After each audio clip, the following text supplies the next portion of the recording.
Let's talk about real life issues, love and relationships. Let's have a good time with the missus. Let's talk about celebrities. Let's talk about caring events. Let's talk about things you don't see on regular TV. So join in on PG Time.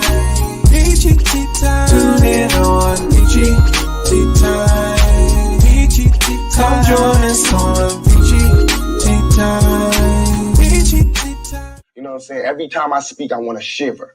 You know, I don't want them to be like, they know what I'm going to say because it's polite. But I know if I keep talking about how dirty it is out here, somebody going to clean it up.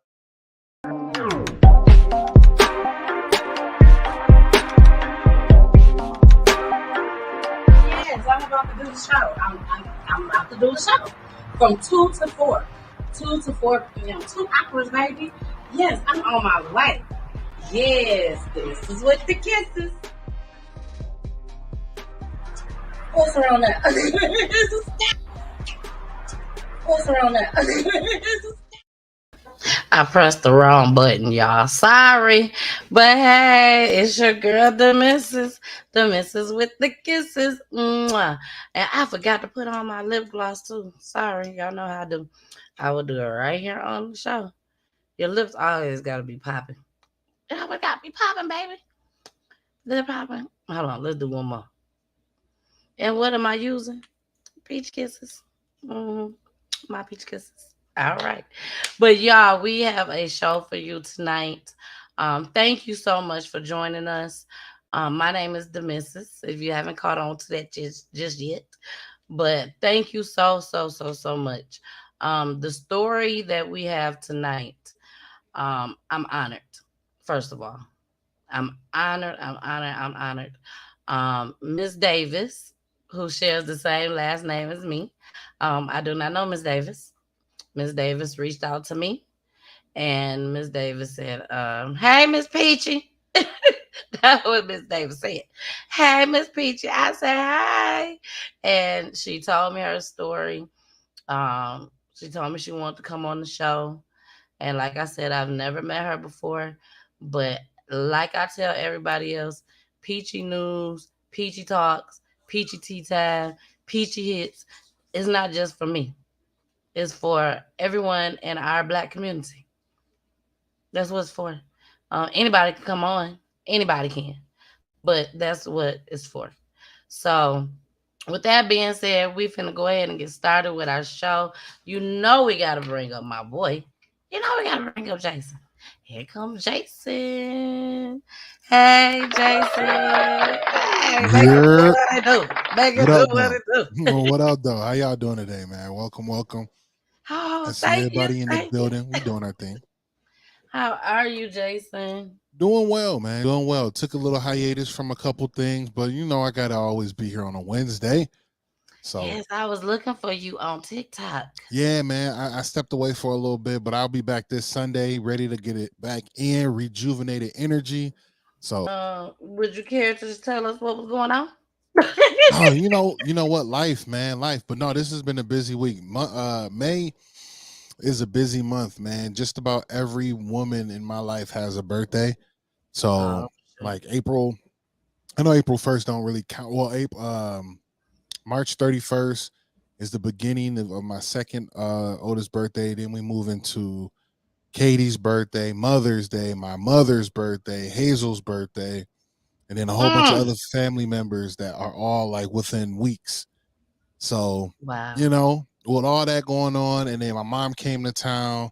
I just been, just soaking in the family. That part, facts. Wow, yeah. Shout out to Jason's mama that came from out of town. She gone? She gone now. She left this morning, 4 a.m. Oh, we would have loved to say hi to her and meet her. Yes. Well, next time she's gonna be coming back. Thank you. Yes, I know she's proud. She do know about Peachy Tea Time, right? 100%. 100%. We stay with her. She know. Don't do me like that. Don't do me like that. You bet not. She knows all the endeavors, right? Knows all the endeavors. What up, though, BG? Hey, BG. Now you gotta come on up here too now, because you got a story to tell just as well. So we're Absolutely. gonna go ahead and put you on schedule. We're gonna put you on schedule, girl. But let's go ahead and let's get started, Jason. Tonight, like I was telling everyone, this has happened years ago. This woman, Miss Davis, has been fighting y'all for 10 years. This year marks 10 years of her fighting for justice for her brother. And she told me, she said, before I leave this earth, she said, I pray that I find justice. She said, because this was no accident. This was a hit and run case. She knows that this was not no accident. And of course, we always have to say it. We have to say it, Jason. We have to Allegedly. say that everything is allegedly on the show tonight, but Miss Davis knows what she knows. Okay? She knows what she knows. And you guys are about to hear some things from Miss Davis that is going on all over our Black community when it comes to us fighting for justice. How we're not getting no help at all. But Miss Davis' story takes a whole nother twist to it. Like she would climb up the ladder and get knocked right back down. And they would tell her, oh, we gonna help you. We gonna help you this time. And then they go and talk to folks in the back. And then they come back and be like, I'm sorry, we can't help you. So it's like a revolving door for her. So hopefully, y'all, we will be able to get this woman some help. Get your ink pens, papers out. We might have to write down some phone numbers. You know how we do, Jason. You know how we do. So get your ink pens and papers out. Get your ink pens and papers out. Jason, is there anything else that you want to say before we pull up Miss Davis? None whatsoever, man. To everybody, please make sure that you're sharing the live. If you're over on YouTube, share the live. Let everybody know what we got going on. If you're on Facebook, again, share the live. Make sure you tap the like button, the icon. I got the thumbs up. You dig? But other than that, yeah, let's bring her up. Yes, and don't forget to subscribe. Don't forget to subscribe. 100% subscribe. Yes, to my YouTube channel. And also don't forget to go over there and subscribe to Jason's TikTok, CTV Radio. Okay? So we got that out the way. All right. Now Jason can't make me look like a fool at the end. God cannot. Made me feel like shit and everything. We won't be having that tonight.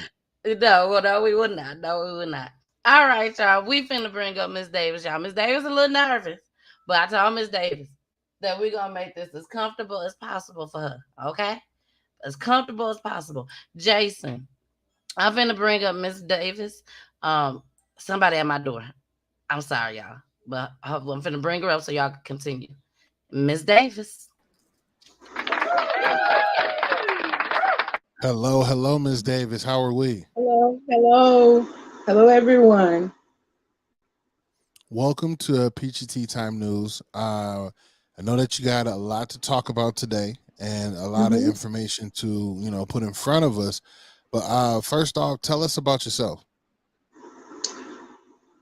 Well, I'm just blessed to be here, and personally, I've just been in a fight for justice for my brother. Basically, it was just two of us, myself and my brother, so we were very, very close. So you know how that is. I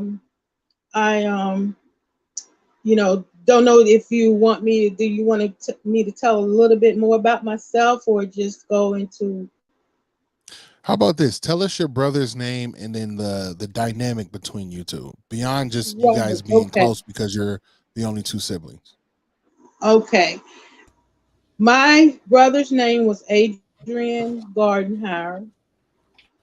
And as I said, it was just two of us. And he was tragically killed in hit and run slash murder. And this was in July 14, 2012. And I remember it as if it were yesterday. Um, you know, um, and it's kind Wait, of wait. like, Start with. I'm sorry to stop you right there, Miss Davis. But mhm, start with what happened on that day when you got up that day. You know what type of mhm.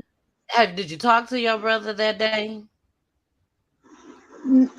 Actually, I saw him the day before, Uh huh. and we were together because I took him somewhere. He was having some problems with getting his van because he entrepreneur and he was doing his own whatever. He was having some problems with it, so we went out and got him and took him to where he needed to go, and his friend was gonna pick him up from there so that I wouldn't have to pick him up. So I saw him that day, and the friends picked him up, whatever. So the next morning, early that morning, like 7:30, 8 o'clock in the morning, the policeman came to my door, and I was like, okay. And it was the policeman that, as I stated before, I kind of knew him because he stays at the little four-way stop where we are, and he knows who comes in, how they sit and whatever. But he came in, he knew who I was. He just said, "Do you have a brother named Adrian Gardenhire?" And I said, "Well, yes." And he said, "Call this number," and it was the coroner's number. And the coroner just said, "I'm sorry to inform you that your brother has been killed, and he was killed walking in the medium now of this busy highway, and the highway is kind of like a double lane on one side and double on the other, and the medium in the middle, and it's a highway that leads from Georgia to Florida, kind of like and take you through all the little backs, whatever. But anyway, and it's like when he said that, I kind of just lost it. I was at the door on my, and when he told me that, it was kind of like, it just, you just can't describe. So what happened was, after that, and after I talked to them, they weren't, they didn't do anything. They didn't investigate at all. They didn't come to his house and, and question the neighbors or anything or anyone. And I thought that they were investigating. And when months went by and I didn't hear, so I went, that's when I started to asking for meetings and going up the chain of command, and and trying to get them to do what they were supposed to do. But basically that's how I found out. And I'll get into a little bit more detail when you get ready for me to tell you what happened out there on that highway at the time of the hit and run. Okay. Well, what I want to do is I want to start off by reading something. Okay. Okay. Which is this news article that we have. We don't have any news broadcasts tonight. I looked everywhere for news broadcasts, but this happened a long time ago in 2012. So Hmm. I want to start off. I want to read this, and there's a certain point where I'm going to stop. Okay. Okay. And I want to ask you a question. It's up to you if you want to answer it or not. But it Okay. says, now it starts off, sister wants answers in fatal 2012 hit and run. Can y'all see this? Sure Can can. y'all see it? Okay. As each year passes, Glennis Davis feels the death of her brother continues to be overlooked. Adrian L. Gardenhire, 53, of Hemsbaya, died July 14th, 2012, after he was hit by a vehicle while walking the 4300 block of Deansbridge Road. The vehicle left the scene, and the suspect has yet to be found. All I want is closure, Davis said. I want answers, and I feel like I'm the only one who's been looking for them. It's frustrating because I know this wasn't a normal hit and run. In the days before Gardenhire's death, Davis says he feared for his life and she believed the hit and run was not an accident. There are just too many red flags for it not to be murder, Davis said. This hit and run was no accident. There were people who were after my brother. She would not say why. Now, my question right now is, are you able to answer that question now? Why was somebody after your brother? Yes, I can answer it. Um, I want to say this right before I say this. By the grace of God, that's been keeping me through all these years of going through all of this and still grieving. And I give God all honor and glory and praise for keeping me. But I want you all to make note of this. And when I say you all, the whoever's watching, to take note that even by saying this, by speaking out, I may get more retaliation. Um, just take note if I get more retaliation, if something happens to me because by speaking out, because I don't take it lightly, because I was told that by me keep going over this case and keep just fighting and whatever, that is not worth me losing my life.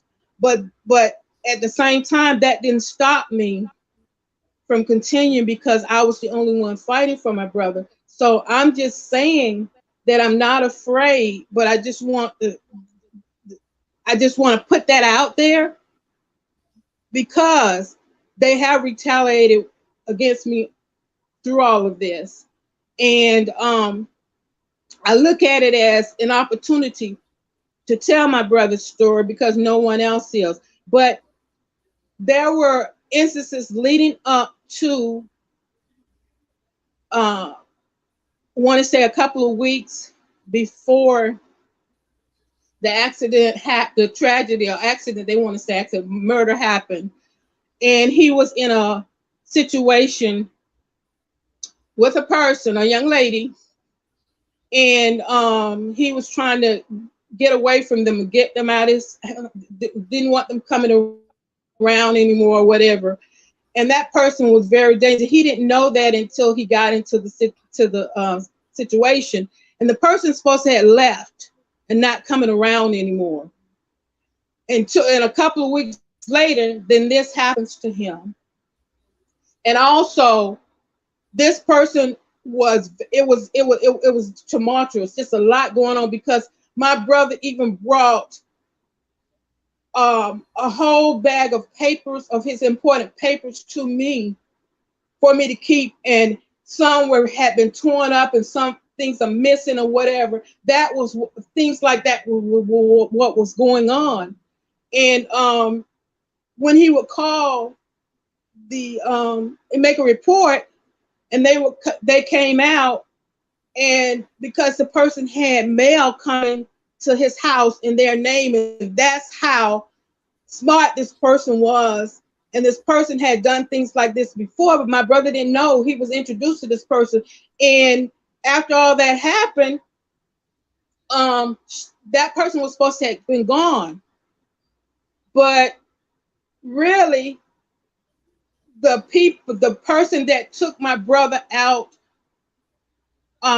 at that time, 2:30 in the morning, taking him out, supposed to have took him to the store at 2:30 in the morning, and he ends up out on the highway, on this highway, walking in the medium and getting hit. And the person took him to the store is nowhere around. And then, even though it's a busy highway, but you got to look at it's suburb, and it's a lot of, my brother lived far kind of out. He's supposed to have been walking, and the car hit him. The SUV, it was an SUV, hit him. The person that hit him kept going and left him out there. But then the person that supposedly saw the accident. So, well, now I don't want to call it accident. Saw him get hit, want to remain anonymous, and only gave the initials. And my brother knew who hit him, and that's what's hurts also. He knew it was a setup. It was a setup, and the person that supposedly saw all of this and wanted to remain anonymous, when I went to the meetings, the police and law enforcement, they didn't do anything. They didn't do any investigating, so it made them look bad. So that's why I've had a hard time with them also. Is because then when I went to the meetings, they told me that the witness didn't even see anything, and he didn't see anything. He wanted to remain. So when I got in all these reports and things, and I see that they weren't telling me the truth, and when I questioned them, see, that's where a lot of this came against me also, because I was getting the information, I was getting the accident, I was getting everything, and the things that they were seeing was just not adding up. And my thing is this, is that he feared for his life because this person was dangerous. This person was dangerous. And you know how dangerous the person, my brother never did introduce me to this person. He never did. He had to come and stay with us weeks, a couple of months before the accident, because he has a condition that it was affecting his walking. And that's why he couldn't have been walking out there. He couldn't have been walking out there at that time of morning, walking to his house, because he lived miles and miles away. And so there's a lot of red flags, and there's more. So he feared for his life. And then these people that supposedly took him to the store, we like I said, we know, I know him because I know him anyway. And my brother knew him.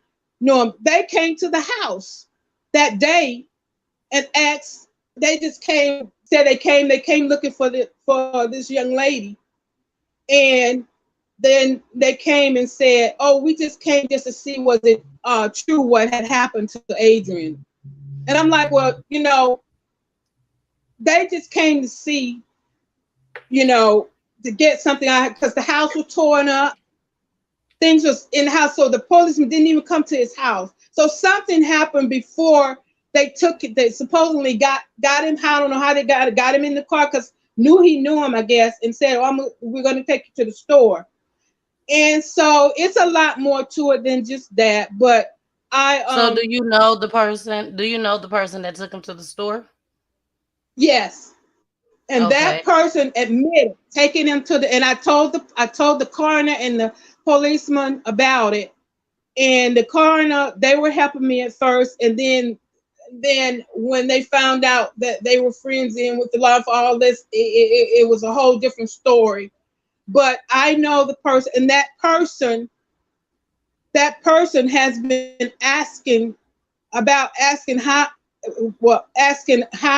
am I doing? They're asking other people, because they say that that person knows more. If that he didn't have anything to do with it other than the setup, he knows who did, and they all know each other. The young lady, the one that took him to the store, because that was the one that came to the house, him and another guy looking for the young lady, and come to the house the next day. And the one that wanted to remain anonymous only left the initials. I believe he know my brother too. And what happens is the policeman probably didn't know if he knew it. And he stayed right there. He stayed there and told them that he did not want to, he didn't have any information. He don't know what happened, other than he wanted to remain anonymous. And when I get reports and things, everything that the law enforcement tell me I find that red flags all over, and it's not the truth. And by me questioning it and continue to go to questioning them and to bring it to their attention, I get a lot of backlash from it. And to this day, I guess if you want to look at it, there's still red flags all over the place, and the information is there, and they won't do the problem is they won't do. They have the information, and I even gave them information on where this person family lived, this and that, and different things, and they even told me that they were like working on the case, whatever they're working. They said, well, all we need is just to find this person, this person, but they can't, for some reason they say they can't find her. And when they did, that person was in for something else, and by the time they got to him and tried to find him at the address they had, they couldn't find him. And they have a description of the SUV, because I found out it was an SUV. They have the description of it and of a lot of the cars, because Private Eye was trying to help me at the beginning, because he told me that this was the worst case that he had ever seen, and that all the information, all the answers was right there to solve the case. And when he came in to help, and they got another PI to come in with him, they obtained all of the SUVs with that description from all over, so that they can go through them, and they gave it over to law enforcement. And the reason they gave over to law enforcement because they was helping at the beginning, but then they found out that the ones that I was having the problems with in law were their friends. And I was told at that time, we got to work with them. In other words, we got to do what we got to do in order to make sure that they give us information and so forth and so on. So that's the gist of, that's the gist of that. But well, let's go back. Let's go back. Sure. Yeah, I said let's go back. Let's go back to I'm the waiting. night. Okay, let's go back to the night where everything occurred. So your brother, was he at home? Was he out somewhere when he got in the car with this guy? Was he at home? He had, as I said, the day before, we had took him, and the friends were supposed to have been picking him up, and they did. And he had made it back home to his house sometime later on that evening or that night. And the person that took him out there to the store at 2:30 in the morning was another person. So he had made it home, and it was 2:30 the next morning, that Saturday morning, is when that person took him to the store and admitted it. And he's nowhere around. But then my brother is walking in the medium, supposedly just out there in the middle of nowhere, really. So he's nowhere around. So he took him to the store. He took him to the store, supposedly. And he left. And he admitted I don't know if he left. He admitted to taking him to the store. He said he was the last person to see him, because I took him to the store, and you know how they'd be sitting around, and I got it because I was out there. I was walking, I was talking to people, I was getting information, and he admitted it. And I don't know if he made him get out. Somebody had a gun and forced him out or whatever. I don't know. But I know that he wouldn't have got out in the middle of that street walking in the medium, out there in the middle of nowhere. And the person that was want to remain anonymous, when I got the reports, and I had a hard time getting reports, but I got them. I pushed and pushed, but the problem is that the person that wants to remain anonymous, he said in the report, because at first, like I said, mind you, they told me that he said he didn't see anything and nothing. And when I went to the meeting, they lied and said, oh, nobody saw, no, we don't have no witness or whatever. The witness that was there, he didn't see anything. And when I got the report, the witness, the one that want to remain anonymous, with the initials, saw the SUV, the color, and saw that the left tail light was out, and saw it hit my brother, and killed him right then and there. And he says he don't know anything. But how can you see a tail light out and you mean you can't see the tag? You can't see what state the tag is? You that close. And then the report I got shows his car. He was supposed in the car behind the car that hit me. That shows his car right there, right up on the SUV. So he saw it. And then the coroner, when I talked to them again, because like I said, they was helping me at first, and then they got all into it, trying to get on, because friends with the police or whatever. He told me he did get in touch with this person and said that the person said he didn't want to get involved because he had a run-in with the law, and that he had a distinct classic car, I won't call the name of it, and that the person that hit my brother would know it. So in other words, would know it and would come after him. I would know it. That's the gist of what they said he was saying, but he didn't say it like he just said that person would know his car. So it's a lot more red flags. So what could your brother have done so bad that would, you know what I'm saying, for this to happen, that somebody would want to actually murder him like that? You know what it is. If I can't have you, nobody else can. And I told you it was leading up to that. I'm telling you. And my brother would not tell me a lot about it. That's why he wouldn't bring her over to the house. It was a lot. And for him to call the police, something had to be going on. He came over to my house mad and brought those papers. That person had to tore his mail up and everything, all this stuff. He brought it over, and I got it. And you know what? That's what I was going through days ago when I told you I was looking for some more pictures and things. I went through it again. I have that bag with me now with some things torn up. His driver's license was torn. She cut his driver's license up. Okay. So and that person knew these other people. She knew the one that took him to the store. She knew the other, and this person, and so we're dealing with some dangerous people.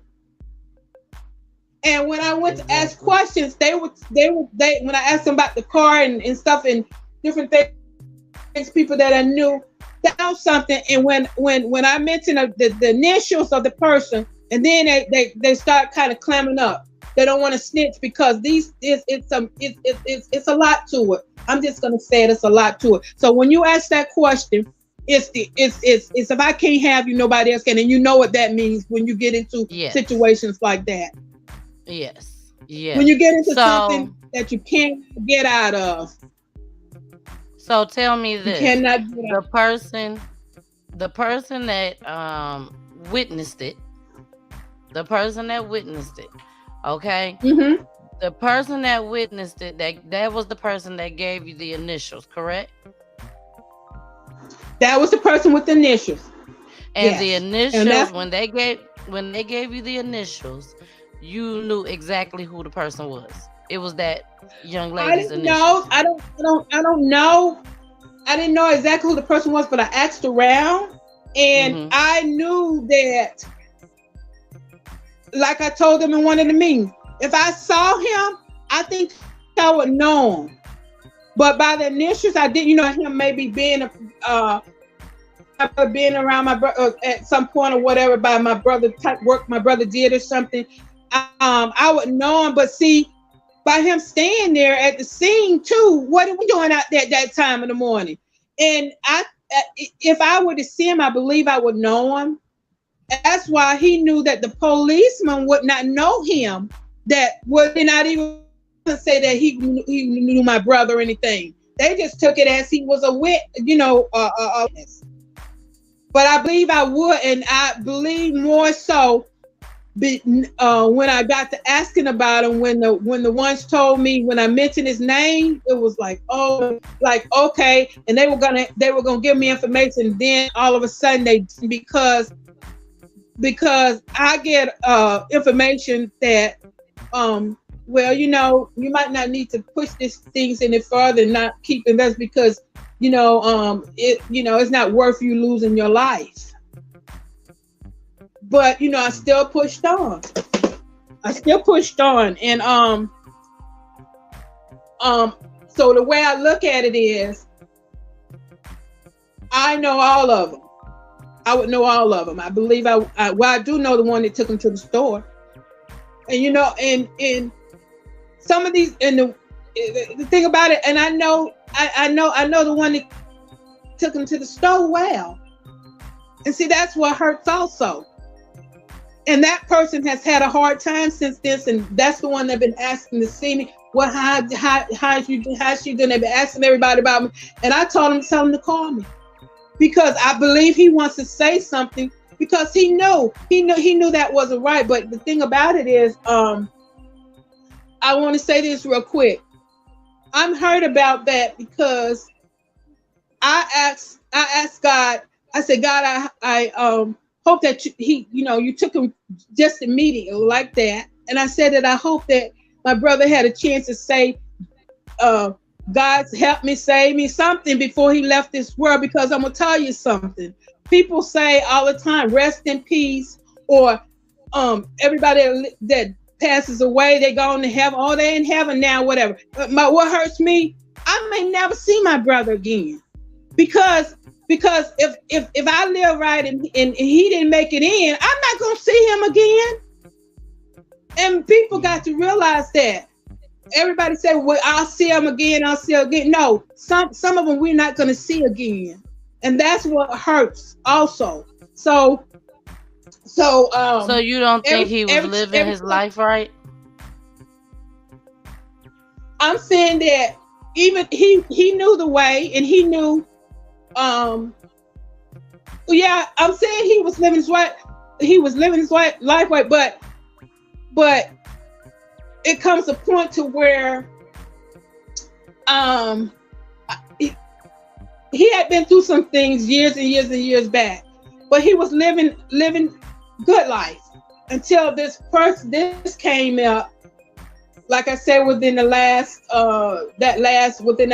want to say 6 months to a year. I want to say whatever. And I don't know. What I'm trying to say is, each one of us, when we leave here, we don't know. If we live right, yeah, we can say for sure. But what I'm trying to say, sometimes we can think we got it together and we don't have it together, and we're not gonna make it in. You know what I'm saying? Exactly. So all I'm saying is, I just pray that he had enough in him to say that, so that I'll see him again. You understand what I'm saying? Otherwise, oh yeah, definitely.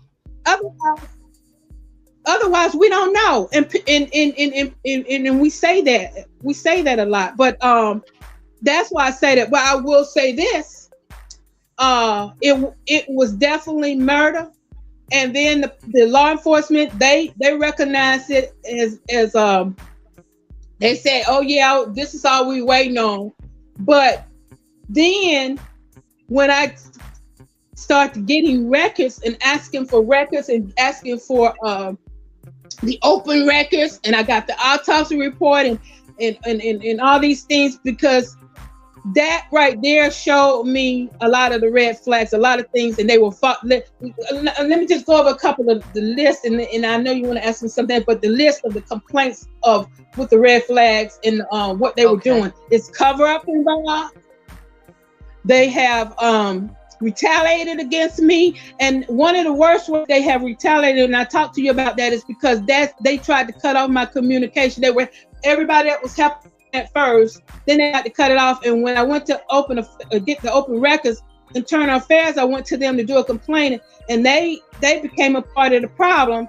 And that's when they shut off my communication with the local media, because they were doing little stories, things for me here and there.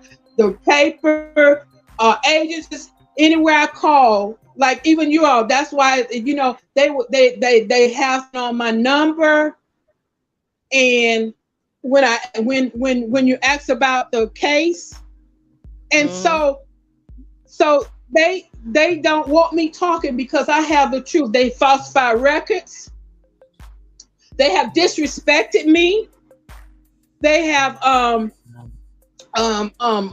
what do you want to say? If you look at it as just so many things that I can say, but I'm just gonna leave it at that right now. But those are some of the things that they have done. Have not followed up on the case. And they sitting there with the SUVs, with that type SUVs that and when I talked to the detective, the one that's on their case supposedly be, he said, "Oh well, we going through it, we doing everything we can," but they're not doing it. And see, the problem is they can say that. As long as the case is open, all they have to tell us is, "Oh, we're doing everything we can, and we don't have any lead." But then they're not doing anything. And then you can ask the question, "Well, why would they do that against me?" Why? Because I'm doing what I'm doing, and I'm finding got all the information, and I have information out there the way they falsified records. Because let me give you one example of how they falsified a record when you talk about a red flag. The coroner sent me the report back, not even signed, a legal document, and some more legal documents on. But why he did that? Because what he wrote on there is not true. So if he put his signature on there, he know that if he goes to court or anything like that, and that's not true, there's a problem. So the way to get around is sent me a thing and said it's a copy. And but what he said was that I told him that the person, I gave him the information, that person who last saw him, took him to the store and everything. But then they put on the report, and you all have it, they put on the report that we don't know why he was out there at that time, but Miss Davis, meaning me, saw her brother the day before. Yes, I saw him the day before, but I wasn't the last one to see him. You see how you see what I'm saying? And it's just so much. And by me fighting alone, it's like, it's like, well, okay, when are they, but the problem is because they know they can get away with it. And when I do complaints, it goes right back to them, so they're investigating themselves. And the sheriff, and I won't even call his name, I asked for to speak with him so to get them to do what they're supposed to. Do you think he called? No, because they want their reputation is so more important than the oath of office and what they're supposed to be doing for us. So I feel for all of the ones that's been on your show and all the others that I've seen, I feel it. I know what they're going through. I know. Yeah. Now it says on here, at the scene of the investigation, it says the body of a black male was observed at final rest, laying face down in a center median, which was basically what you were saying. He was walking down the median, with his head pointed in a westerly direction and his feet spread open, facing an easterly direction. The subject was in socked feet with no shoes on. The subject was determined to have been a pedestrian and was later identified as Gardenhire Adrian Lorenzo. Wow. A white and colored tennis shoe right was lying to the west of the yellow painted longitudinal line in the left southbound lane. A CVS prescription bag bearing the name Gardenhire Adrian was lying in the center median. So, was they leaving from CVS? No. The guy was supposed to have taken to the store. Well, at that time in the morning, the only store would have been open would have been Walmart or either the one little convenience store. And I asked the policeman, I said, well, did y'all go to the store and see that y'all could pull up any videos? Oh, no. I asked them, I said, well, then they got the river mirror in the parts of the SUV out there on the ground that they got up. I asked them, did y'all do fingerprints on them? We can't do no fingerprints on that kind of. This is the kind of things that they told me in the meetings. I said, oh yes, you can. But what can I do when they, I'm fighting up against the whole system, and they know that they're coming together, conspiracy. They're, it's just so much. And then in the open records, I have a picture of my brother's head laying out there in the medium. They sent that in there with blank pages and stuff, a lot of stuff that don't even mean any good. I got that picture with him laying out there, and he was broken up and so forth. As you was reading some of this stuff, it was worse than that, because we didn't almost was not going to be able to even have an open casket. Wow. This says right here. And the reason that they're doing this is because they didn't investigate in the beginning, and by me following through, it made them look bad. When I went to the news stations and they were getting my reports, and you see the news article you just read and things, it was like, she's doing this every time they turn around. I was in the out there, I was doing what I was supposed to be doing, and they thought I was not gonna do it. Okay. Well, let me read this, and then we're gonna see if Jason have any questions. This says sequence of events. Gardenhire. Adrian Lorenzo, 53, a pedestrian, was walking southbound on the 4200 block of Dean Bridge Road, Georgia 4, on the edge of the median next to the left southbound traffic lane of Dean's Bridge Road. An unknown vehicle was traveling southbound on the 4200 block of Dean Bridge Road in the left lane.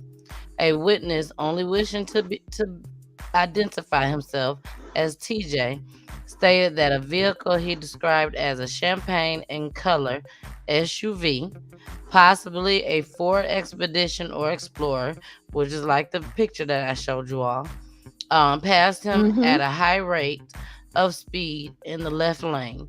He stated that upon topping the hill, he saw that the vehicle had struck the pedestrian and kept going. He stated that the vehicle pulled over near the landfill on Deansbridge Road for a minute, and it looked as if the driver turned off his lights and disappeared. He further described the vehicle as having a kind of boxy style, a 4-door, and its left rear tail light was out. Physical evidence located at the scene was taken to the parts department at Bobby Jones Ford, located at 3480 Whitesboro Road. It was determined that the parts recovered from the scene were compatible with a 1996 through 2001 Ford Explorer NOD. Conclusion. On the 14th day of July 12th at 0246 hours, Gardenhire Adrian Lorenzo, 53, was a pedestrian on the 4200 block of Dean's Road when a 1996 through 2001 Ford Explorer struck him as he was walking southbound. The vehicle did not stop at the scene in violation of OCGA 40 through 6 through 270B, but kept traveling south on Deansbridge Road. The pedestrian was killed upon impact. Investigation is continuing. Wow.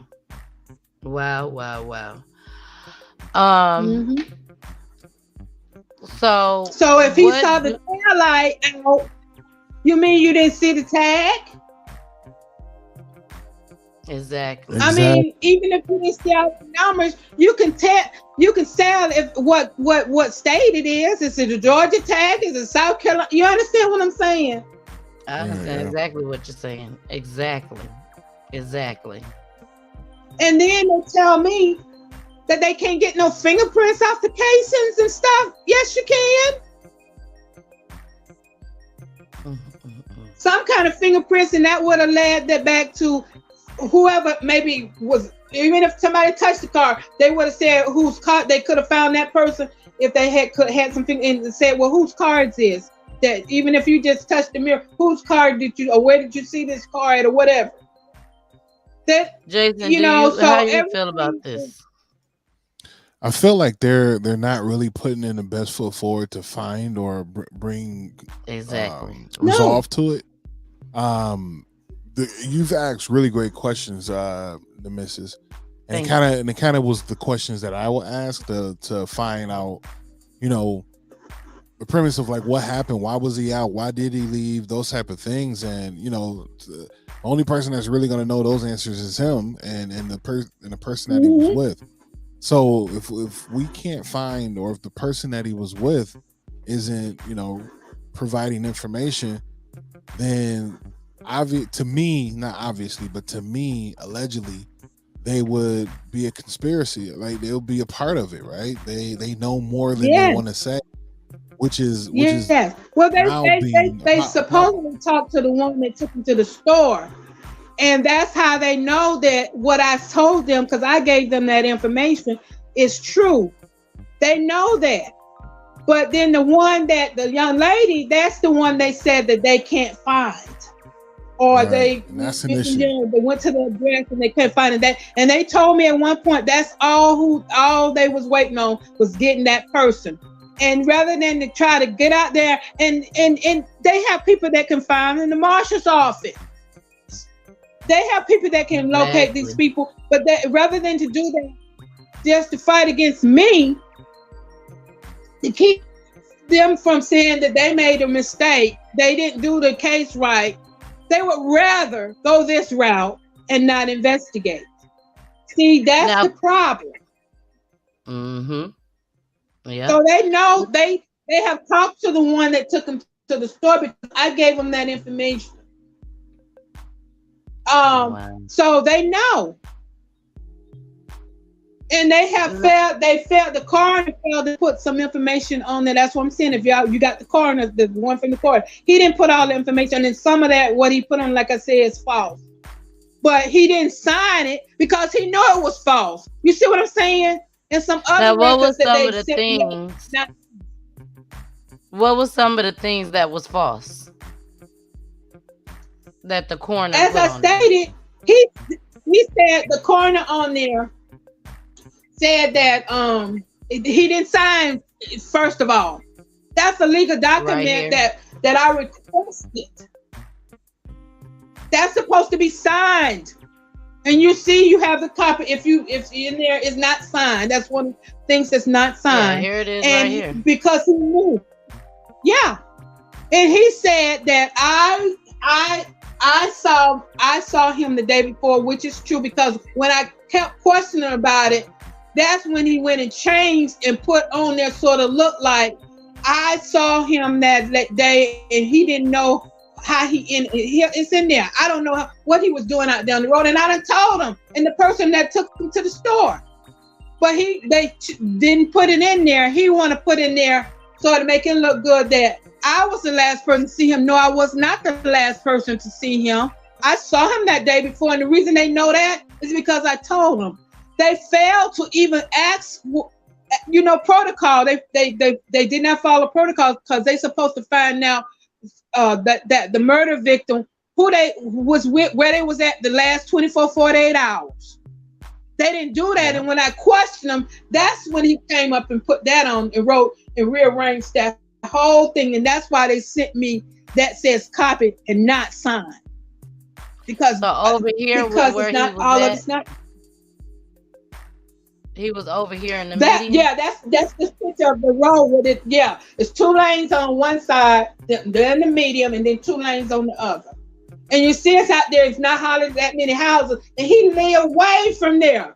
What you mean to tell me he was out there walking? And let me tell you something else. Where's his wallet? I don't know. He didn't. Where's his wallet? Wow. And then two, if they really wanted to, they could have pulled it. They could have pulled the cell phone records to see who was those people out there who was out there with him at that time in the morning. They could have pulled their cell records. I ain't heard nothing about it. I don't know. I don't know. I don't know, but that's part of what I know, that the coroner's part. And he was working with me great at first, and then when they called and got in, conspired with each other and they friends and all, and I even asked them, turn it over to another department if you can't handle it. Turn it over to another department. Right now, where does everything stand right now? So they're still not doing anything. And so with when I last talked to the detective,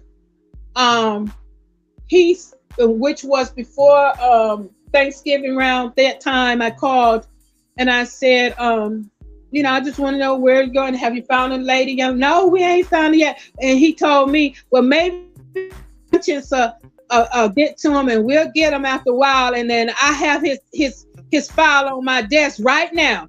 So I asked him, what are you doing with it? And so it's the same thing. They're not doing anything, but that's the whole problem with all of these cases that you all, is the common denominator is they do what they want to do, and what they don't want to do, they don't do it. And that's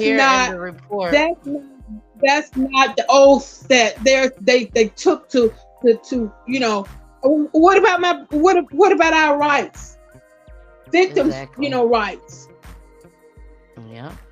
Now, right here is the part where you said that they basically said that you was the last person that seen him. It says it was found that the descendant lives by himself, and it is unclear why he was walking at this time of the morning. The descendant was last seen by his sister, Glennis Davis, the day before the accident. Glennis Davis was notified by me around 0900, which is 900 hours, whatever, of her brother's death. Now, but this is what you're talking about. You see what it said? Yeah, because what he just said, we don't know why he was out there, but you was told, and you didn't talk to the person, and it was a while before they even talked to that person. Some of the people they didn't even talk to and question, because when I went back and asked them, say, no, ain't nobody called us. But for him to say, turn around and put that out there, because he heard me say that I saw him that day before. So he turned around and just gonna put that in. He lied. I wasn't the last person to see him. And his friends even saw him after me, because they was the ones picked him up from the appointment. I took him. So did they see any camera footage that showed him at the store? That's what no. They did nothing. Nothing. They put that on the news. And I asked them, they didn't take no fingerprints from the casing of the missing mirrors and all that they gathered. They didn't do anything after that. Other than when the only reason they talked to a few of those people, the guy went, because I pushed and pushed, and even when I told, they got a list of the cars, the SUVs that's fitting that description of, how they not just for the CSRA, but for all. So I know it's a good minimum, but they can go through them a little at a time. But they're telling me they have over the years, but they have. Because at first they told me they didn't get the list. And the PI told me, oh yes, we sent them a list. And finally they had to admit it. They lied to me, said, oh, the PI, they didn't send us no list. So I'm very, very, very hurt by all of this, but at the same time, I'm still pushing, and I want y'all to know, and I want everybody to know that I'm going to keep fighting, and Yes, we I'm definitely going want you to to keep fight to the day fighting. I die. I'm going to keep Yes. fighting to the day I die. I'm going to keep fighting Now, for 'em. did And I was just gonna say now yeah, I I'm going to did keep ask fighting people for 'em. to get I did ask everyone to get their pens and papers out. So if you're still watching the live and you Okay. have pen and paper and you've been watching this story since we started, I'm going to name out these phone numbers and these contacts. And I want you, Miss Davis, to let us know who are these people, okay? So number 1 is Okay. Parker Investigation. Okay. The phone number for Parker Investigation in Oh, Augusta, no, Georgia. what, Miss Mm-hmm. Peachy, Miss Peachy. Yes. Those were the ones that you're not to contact them now, because that was the one that took the case pro bono. And when Mm-hmm. because he said that, oh, all the evidence is here and we can solve this case.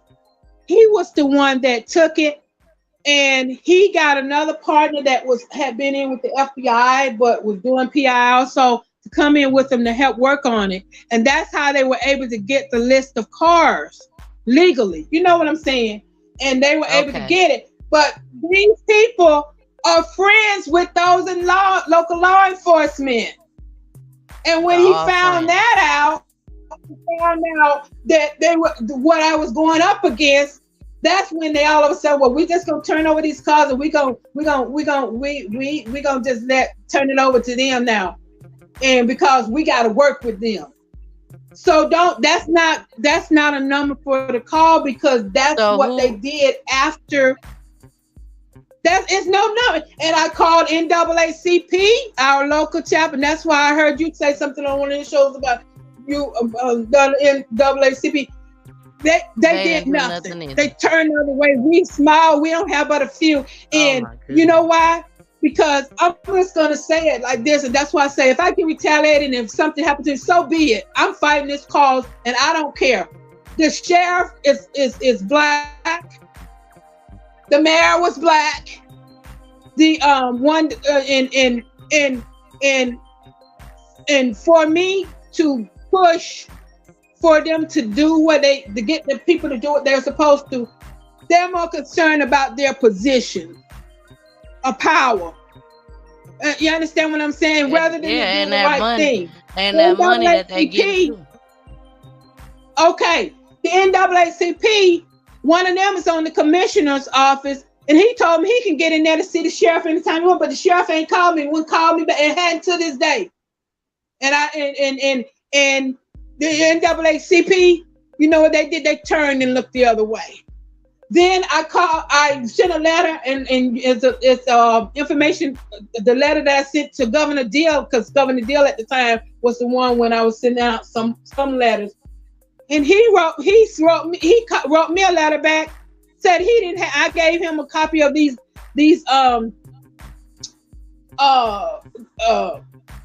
records that's not signed, and I wrote him a letter and so forth. He told me he didn't have no jurisdiction over the sheriff, over the sheriff's of the office in the local law enforcement. Yes, he does. He got, but because of the fact, and I'm just gonna say it, because of the fact that we have the masters, golf tournament masters and the cyber and everything, he gave so much of his money to this cyber for the area, and with the masters, and here to make him look bad. So he got in on it too. And then who else number you got down there? The coroner's office, I told you, they was helping me at first. And so they started talking to other people. Yeah, it became the GBI. I called them, and they told me, they should be doing this case. Okay, hold on, Miss Davis. They held on, and you know what they did? They went and called them. And when he came back, it was a whole total story. It's nothing we can do for you, ma'am. Da da da da da. Wow. But do you think that stopped me over the years? No. That's why I keep on. That's why I keep on. But I was just letting you all know that those numbers were just those were numbers of people that I had made contact with. The DOJ, the Georgia Southern, you know what they told me? They were real nice about it. Was, well, you know, we wish you could help you, but you got to take it back to your local law enforcement. So where does it go? Right back to local law enforcement, internal affairs that's supposed to be Just giving you the helping, runaround. and they became a part of it. Just giving you the runaround. So you see, now these so what these were what some of your complaints. Is advocate. I need an advocate or advocates to go and speak, help me speak for, you know, and ask questions or keep going. Another PI, lawyer, referrals, anybody that can, you know, have any help.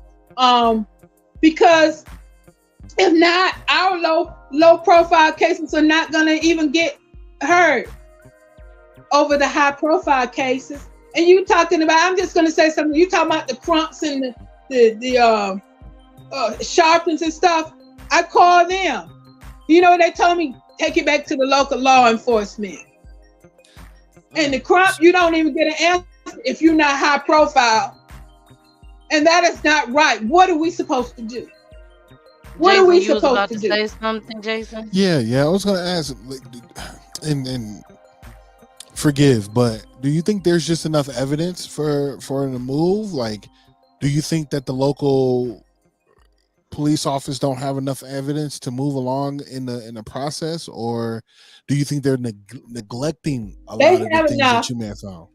They have enough because they told me they had everything except for they was waiting. They had to find that young lady. Right. Okay. And they got the list of the cars. They got all the information. They got the PI said the case was already solved because they had to tell like it was already solved because that's why he took it pro bono. But then when he found out his friends, I'm going up against the friends, it became a problem then. So it's all about all of that. They have the information. They have the list of cars. The FBI file of the cars. What the FBI was one of the other private investigator that he got to help him was on the FBI at one point, and then he went into his own business. So he was able to go in there and get the list. I seen part of the list when I went to the office, their office. So now, they have it, but they want to. They retaliate against me. Ms. Davis, let me say this. They don't want to do it. Let me say this, Ms. Davis. Jason didn't see this article. I didn't send this article to Jason. I don't know if I did or not. Okay. But it's strange that he said that. I didn't finish reading this article, but it's strange that he said, was there enough evidence? Because in the continuation of this article, it says this was not classified as a homicide, said Lieutenant Emilio R. Lampkin, the Traffic Safety Division commander. The case is still open and we have no new leads. It is still an accident. Davis says her brother had a medical condition that would make it impossible for him to walk to the hit and run scene on his own. She also said he always carried his wallet, which was not on the scene. Gardenhire's death was reported at 2:45 a.m. Richmond County Deputy Coroner Kenneth Booz told me the sheriff's office would investigate, but they never spoke to me in the days after my brother's death, Davis said, which is you. It's just frustrating because law enforcement treated this like a normal hit and run, but I don't know. There was so much more to the story. But it wasn't. Okay. According to Lampkin, the case will remain classified as an accident until more evidence surfaces. We don't have any evidence to support this Yes, was they an do. intentional act, he said. Yes, they do. And some of this, the cars, getting the cars and stuff like this, the list of the cars and thing came after this article also.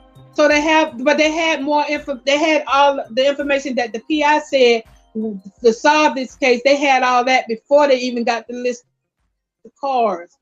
They had everything in place because they even told me, the detective told me, the only thing we waiting on, we hope we got some good news for you in a couple of weeks, Miss Davis. That was at that time. They were waiting to get this lady. And let me tell you something. They have to say it's an accident and we doing everything we can. What else they have to cover themselves. Exactly. They have to say that. Yep. And the point about it is, yes, they do. They have the information. They have the information. I don't know. I don't know why they think that they need to go this route. And I think they thought I was not going to follow up on it. Have you been in contact with the young lady? Pardon me? Have you been in contact with the young lady? I didn't know her. I didn't even know her. Like I told you, my brother wouldn't bring her around. I didn't even know her. You know how I first saw her? She came to the service, and someone said she went up to the casket and kissed my brother. And and this person came up to me and introduced themselves, and that's how I knew who that person was at that time. That was the first time I ever saw that. Now I had talked to her over the phone because my brother, while he had to stay with us, she had called, and my brother had several phones because he did carpet and tile. That's what he did, and had his own business and stuff. And so he would leave one phone. And he left one phone when he went home, and she called looking for him. But I had not seen this person. But I know where this person, I know where this person is from, the town she's from. I know I gave the policeman her brother's number because her brother was a pastor in our area, the phone number and all. I gave them all kinds of information. So she was the big I gave them the number that I had for her. Sound like she's the ultimate key. Yeah. I said she was the big piece to this puzzle. But see, they can find her if they want. They told me they went to the house. The address I gave them there, where I knew she might have been, and people said they had seen her or in the area. And you tell me you can't find her because you don't want to. See, it all goes back, and y'all can look at it, maybe think about it later. Think about it. If I wasn't on the right track, why would they be after me so much, and why would they not try to solve it? Because it makes them look bad. What are some of the things they've done? I have all as far as retaliation. Pardon me? I said, what were some of the things they've done as far as retaliation? As I said, I know you said that they stopped some of your calls. Where they stopped, really, where I wasn't able to get out. Even now, if I was calling the DA was helping me. As I said, they said that because there's a victims advocate thing with their office, but they told me they couldn't help me until they got a suspect, and so that means she got to go back to local law enforcement, and they did that. Mm-hmm. Then they turn around disrespect. I mean, they talk. I mean, and when I went down there to get the open records, they told me, come down there, get the open records, and told me how much it was going to be. I had to pay for it. Because they charge you by the page. When I get down there, they act like they didn't know what I was there for, and told me that they have to send it to me in the mail. But see, the problem is, in order for them to tell you how much it's going to be, they have to know how many pages it is and be pulled it up. And so they didn't think I was going to come, I guess. So what happened was that's when I went to 12 on Your Side, which is a news station that follow up on complaints and stuff. And I went to 12 on Your Side. That's when Internal Affairs, they have to contact 12 Internal Affairs to see what's going on with it all. That's when they really retaliated against me. Wow. Because I had went, that's when they cut off to the news station, every news station now. That's a violation of my brother's civil rights and my civil rights. And if you want to ask, and you let them tell it, they say they haven't done nothing. But the PI let me know, yes, they did. The PI let me know for sure. Exactly. Let me know for sure. So that's where we are right now. But I had to get the story out there because if I don't get nothing else out, I want the world to just know that this is what happened. But you've done your part. You've tried. You've definitely tried. This is what happens. So, what else can I say? I mean, we need advocates. We need somebody to come, and that's why I don't talk to them too much. I did doing emails and stuff, unless I have one email or whatever, unless I have somebody with me, because they say one thing and they can say I said this and that. So that's why I need advocates, somebody to speak, or to call them and let them know, exactly. that somebody needs to do do you something. have a phone number right now, or you want to give it to me later and we'll post it and everything? A phone number for what? A phone number for what? To contact who? Me? Yeah, for people to contact you. To contact you, yes, if they're able to help. Yes, I do. Yes, I do. And I can you may just email it to you. Yeah, email me that number. I can give it to you now, but let me tell you something. If you're an agency or you're whatever, and even you haven't tried to call me now. That's why I had contacted you, for you to call me, because when for you to for me to get your number so I can call you, because if it's an agency or if it's somebody, this is what they have done. If it's somebody that they think can help or whatever, that's where local law enforcement, see, they put it nationwide. So wow. If I give my number and somebody, that's why I explained it to you that way. And you try to call me, and a couple of agencies have told me that the number says it's not a working number. But it is a working number. But it is. And even when I changed numbers before, it's the same thing. So in other words, because when your phone number, whatever, you got to have your name on your phone. That's how they know. Exactly. And that's what they did. So I'll give you my number, and I'll give it to you now on the phone, because I'll what's the number now? But yeah, and I'll put it in the chat. It's 706-564-2427. And if they call it and it says it is a working number, because you look at your phone number and see, did not call you from that number. But that's why you did call me from that number. Now, that's why I asked them, is it some kind of anonymous number, or is it whatever? Can I contact you sometime? Because they have put this on, try to silence me. So that when people try to contact me, then they can't get through, and it makes them say, well, that must just been a call, that wasn't a legit call, when it really is. And so it make me look like, that's not a legit number. And you look at your phone and you'll see that's the number that I called you from. Mm-hmm. Yeah. I just called you from tonight when we're trying to get the yeah, that's the number you've been calling me from. true. Exactly. Okay. Exactly. And so even Well, if you try to call it with a chance, and you'll see if it works. Now I don't know, but I know that that's what's been happening, and that's why I went that route with trying to contact you that way. But I I completely need understand. those contact numbers that you had. Those numbers that I had were contact numbers that I have encountered, and that's just a few of them I have Okay. encountered over the years, Okay. Okay. and it didn't work.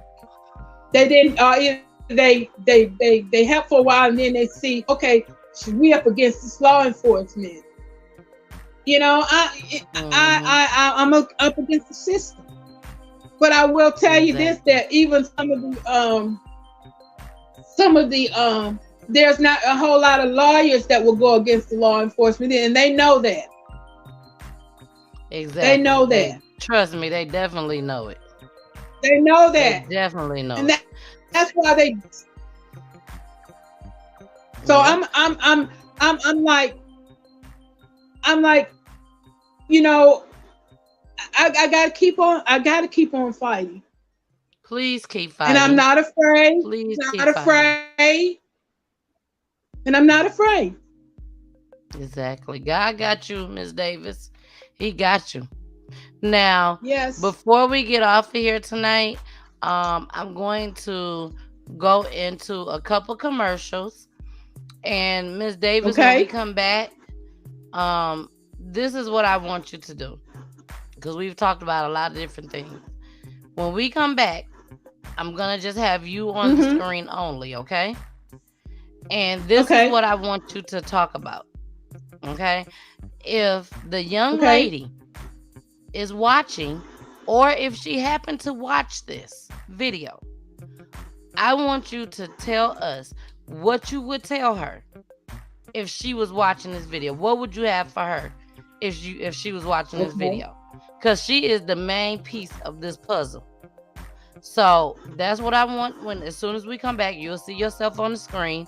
But we finna get into these couple commercials. Miss Davis is gonna say what she would say if the young lady was watching. Then we will come up with Jason to go ahead and end this show and say what he has to say, and then I'll be closing out the show. So here go the commercials. Here we go.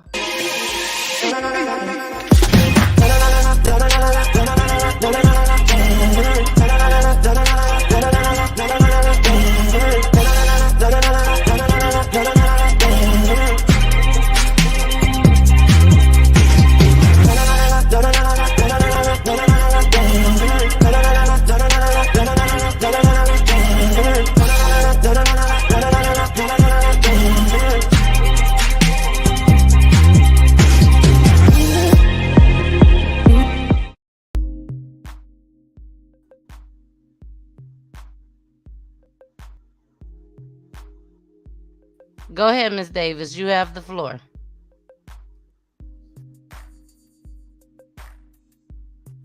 Miss Davis, can you hear me? Can you hear me, Miss Davis? Yes, I can. Okay, okay. Miss Davis, go ahead. You have the floor. If this young lady, who is the big piece of this puzzle, if she's watching right now, what would you have to say to her? I would say, you know what went on prior to Adrian's death, murder. You know that you have a lot of key pieces. You know what type of person you are or was at that time. To have others be around you and to entertain whatever it was for the setup. Aiden did not deserve that. You took a part of my heart, the special needs. Those special needs that he cared about. That's why I'm fighting also for them. I think that it's time now. It's time now for you to come forward probably won't. But you took a part of my heart, and I will keep fighting for Adrian until God takes me out of this world. One thing about it, God said, and he said it to me, that everyone that had a part in this, every police officer, every one of them that turned in every agency, and everyone that turned away and turned their heads away, looked the other way, could have helped, didn't help, he said he's going to deal with. And that's one you don't want to deal with. I don't know anything else to say other than Adrian, life matters.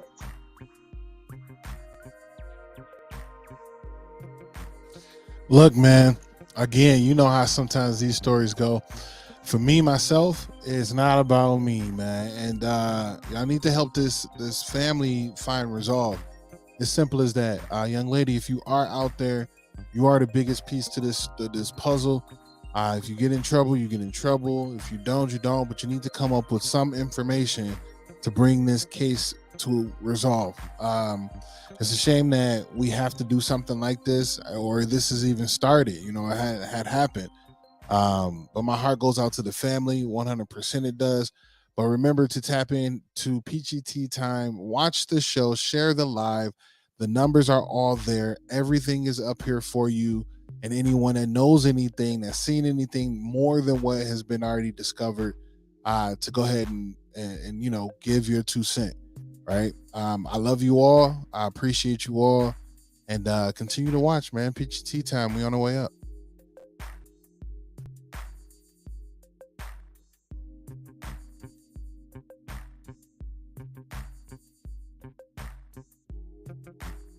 You're on mute. You're on mute. I'm so sorry. I'm so sorry. I'm so sorry, y'all, but y'all didn't miss nothing. All I said was, I'm your girl, the missus with the kisses. But I want to say this. I didn't know where this journey was going to take us to when I decided to do this. And I'm going to show it to you all. This right here. Let me bring BG comment down. BG, you are correct. She is one brave, strong lady. Wonderful sister to your brother. He would be proud of you fighting for him. For over 10 years, she's been fighting. I didn't know where this was going to go when I decided that I would start this show as far as on Wednesday, my new Peachy News, with having family members on the show. I didn't know if people would be willing to come up here and tell their loved one's story. God just spoke to me and said, this is what you got to do. And each and every Wednesday from the day that we started this, we have had a new family on here, except for Bernardo when he came. But besides Bernardo, we have had a family on each and every Wednesday. And I'm so thankful to God for that. I really, really am. The story that we did tonight, Miss Davis has been fighting for 10 years. If there's anybody else that's out there that has a YouTube channel that covers crime and missing people or anything that has something to do in this area, please reach out to me or reach out to Miss Davis. You'd probably be better off reaching out to me first, and then I can contact her for you. This story needs to be told, and it needs to be on an even bigger platform because she has so much information. And it's just sad that the information that she done told to somebody that she don't even know, which is me. I'm more than sure she's told this information and even more to the polices, to the detectives, the coroners. Y'all know the streets be talking, baby. So I know she's heard stuff from the streets just as well. And for it to have been 10 years this year, 10 years, she said, marks this year, and she's still fighting. Y'all, we got to do something. We got to help. We got to help everybody that comes on Peachy Tea Time, Peachy News Edition, Peachy Talks Edition, Peachy Tea Time Edition, Peachy Hits Edition. We have to. Our community is all we got. We all we got. Police don't want to help us. Nobody else want to help us. Sometimes the streets don't even want to help us. And that's the bad part about it. Streets be knowing. But guess what? The streets sometimes be scared too. They be scared to tell. But that's the only way that we're going to get our community back. That's the only way that we're going to continue to live safe. That's the only way that our children will live safe. We don't know when this earth gonna end, this world gonna end. We don't know. We've heard it several times. Oh, y'all, the world finna end. Oh, y'all, the world finna end. Y'all go get this. Y'all get to the world finna end. We don't know. Don't nobody know but God. That's it. Until then, we need to try our best to make our communities safe for us, for our children, our great-grandchildren. All of us. Not just for our children, but for us. And the only way that's going to happen is if you know something, you say something. That's the only way. If nobody was there, nobody knows. If the police officers was not there, they don't know. They only know what the streets tell them. They only know what we tell them. That's it. It don't take a rocket scientist to figure that shit out. They wasn't there. We wasn't there. But the streets talk. If somebody did something, they gonna talk. It's very rare that they can keep a secret. Anybody can keep a secret. Can't nobody be trusted. So somebody gonna say something. So if you know something, say something. Now, y'all know I can't do my motivations right now because I don't know who I can play, who I can't play. But that's a motivation for your ass, what I just said. That's a motivation for your ass. Jason just looked like he want to say something down there. Jason, I'm going to pull you back up. Because Jason, he moving and twisting and turning. I was backing you. Hella motivation. We don't need no other body as motivation. That was hella motivation right there. Say something. You know what I'm saying? These people can't find nothing without you talking to them. You know what I'm saying? Unless it's clear and blatant and in front of them. If it ain't in front of them, they can't see nothing. So, yeah, say something, man. Like, it's crazy right now. I don't care what nobody say, Jason. If somebody go out there and if you're that stupid and that ignorant to go out there and commit crimes like this, you're that stupid and that ignorant to go tell somebody. That part. You're going to tell somebody. You're not going to keep it a secret forever. You're going to tell somebody. So whoever that somebody is that you done told, if you know something, say something. Don't let this shit keep happening in our communities and you scared to let your kids go outside and play. I'm scared to let my kids go outside and play by themselves. Terrified. I'm scared to go out there with their asses to go out there and play. Right. I'm just keeping it 100, Jason. What'd you say? Say something. Say something. If you know something, say something. And that's from the crimes that we have shown since we started this whole movement to going further with all the other families that we're going to have on this show. Because this is a movement. We're going to continue to have families on Peachy News and on the other platforms just as well as Peachy Talks. All that.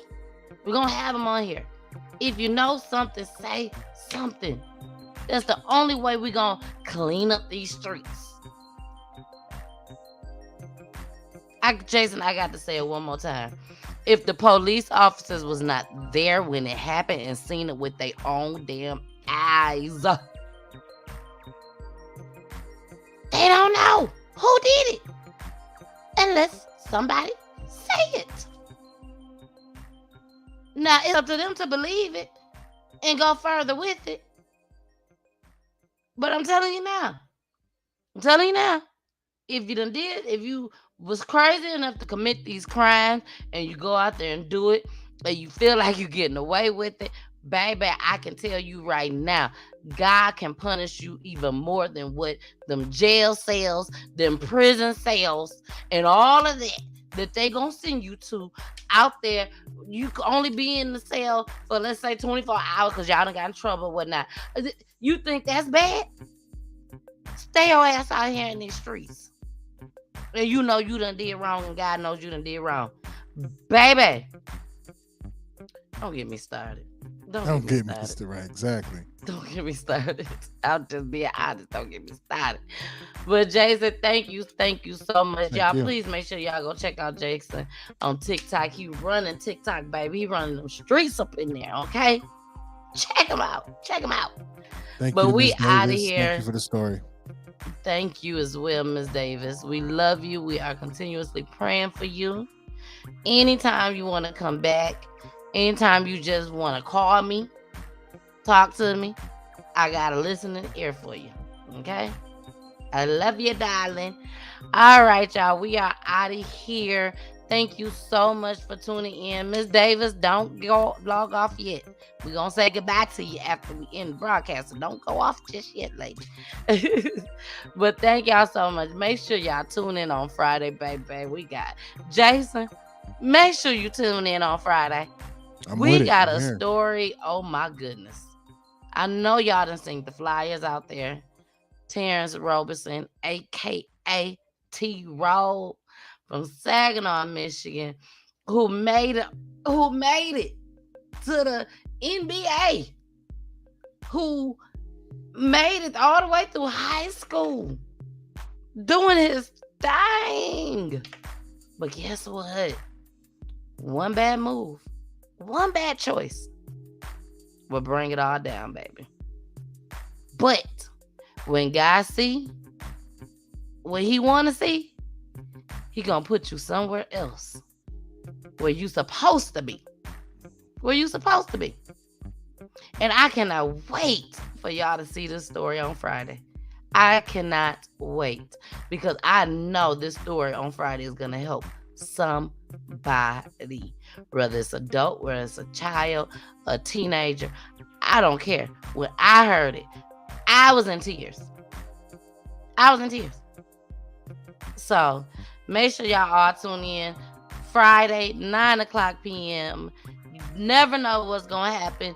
Like I said, my baby's on summer vacation, baby. I'm doing pop-ups. I did a pop-up last night. You don't know. I may do a pop-up on tomorrow, on Thursday. But check me out. Be checking for me. You checking for me, Jason? Checking for me. And I'm locked in. Out of here. We're out of here. You know you gotta listen to my babies. Here she go. There they go. Peachy tea time. Thank you for watching.